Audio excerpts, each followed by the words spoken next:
Welcome to the Steve Barkley Ponders Out Loud podcast. As instructional coaches and school leaders, you have a challenge to guide continuous teacher growth that promotes student success. This podcast looks to support you with strategies from our experienced guests and insights that I've gathered across many years. I'm thrilled you're here. Thanks for listening.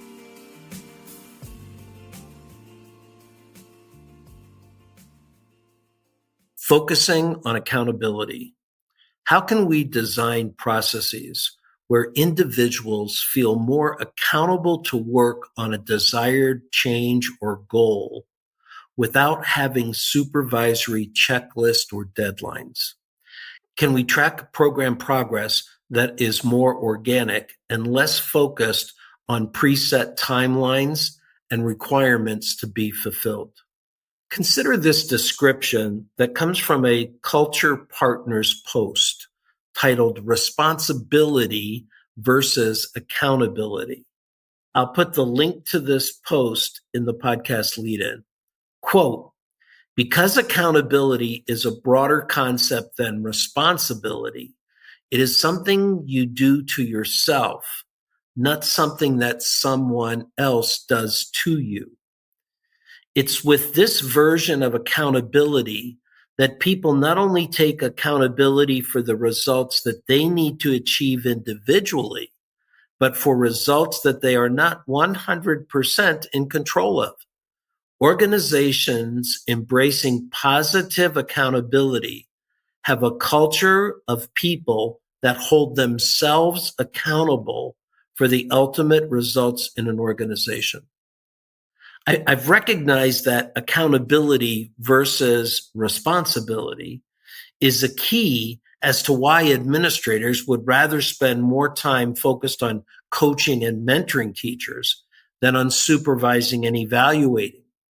Supervision will usually focus on a teacher's responsibility to meet a standard.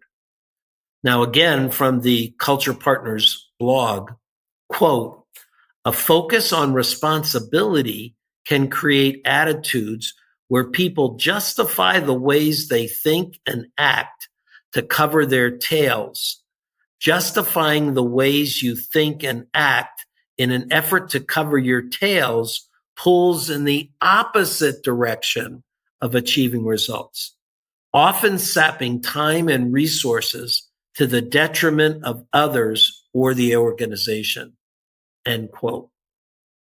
Draining time and resources to the detriment of others or the organizations has often been experienced by instructional coaches when they're told to work with unwilling staff members. An unwilling teacher can chew up a remarkable amount of a coach's time and energy, especially emotional energy. These teachers can use the coach and the coach's time as a way of avoiding the administrator's supervisory and evaluative functions.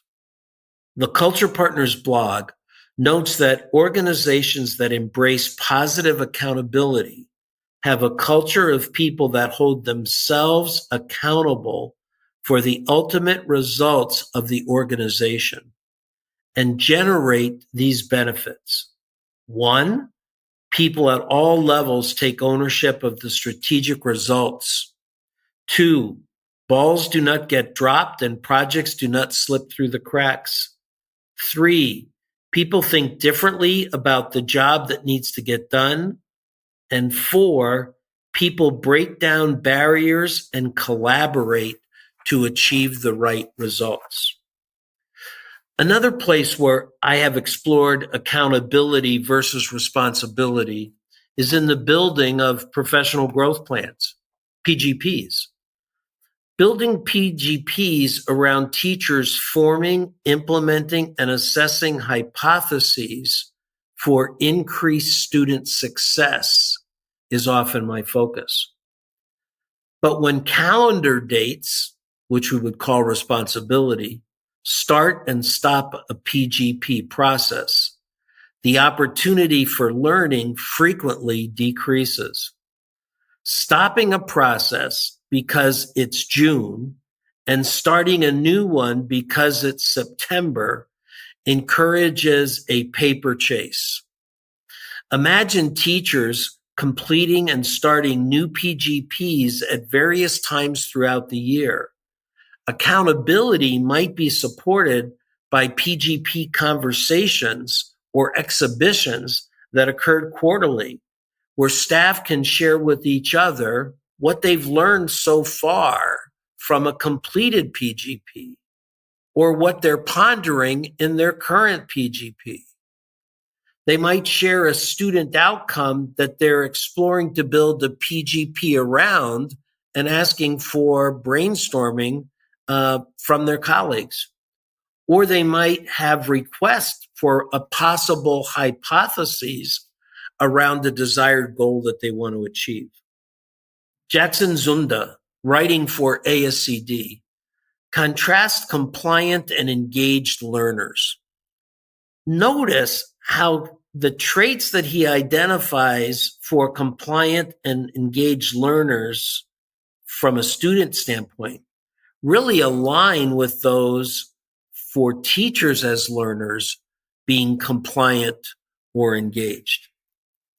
He states compliant learners follow directions with minimal prompting, timely complete explicit procedures, focus on task completion, respond to straightforward questions rather than deeper critical thinking or questioning, complete work with no expectation for personal relevance. Now, I want you to listen to that list again. How often do any of these actions appear when teachers are in PLCs, staff meetings, or professional development sessions? Here they are again. Follow directions with minimal prompting, timely complete explicit procedures, focus on task completion, respond to straightforward questions, not deeper critical thinking or questioning, complete work with no expectation for personal relevance. Now, Zunda describes engaged learners as pursuing their own thoughts over assigned task at hand. Engaged learners are fascinated by questions that require teasing out ambiguity and complexity, taking risk, solving problems in a novel way, seeking to make work interesting, or they disengage, and constantly questioning. Professional learning communities should be places where teachers find themselves engaged. As you observe PLCs in your schools, are teachers entering PLC time from a lens of responsibilities to be met, or as an opportunity to seek and provide support to meet their accountable shared outcomes? Are teachers questioning and exploring the complexity and ambiguity of teaching and learning, driving the PLC agenda? Are novel options and risk-taking present in the decisions that the PLCs execute? Consider your coaching and leadership actions. How do you focus on creating an environment that encourages accountability from engagement rather than compliance through responsibility? Are there places in your practice where the focus on responsibilities might be interfering with empowerment to build accountability? I'd love to hear your thoughts. Leave me a comment or question anytime at barclaypd.com. Thanks for listening. Thanks for listening, folks. I'd love to hear what you're pondering. You can find me on Twitter or LinkedIn at Steve Barclay, or send me your questions and find my videos and blogs at barclaypd.com.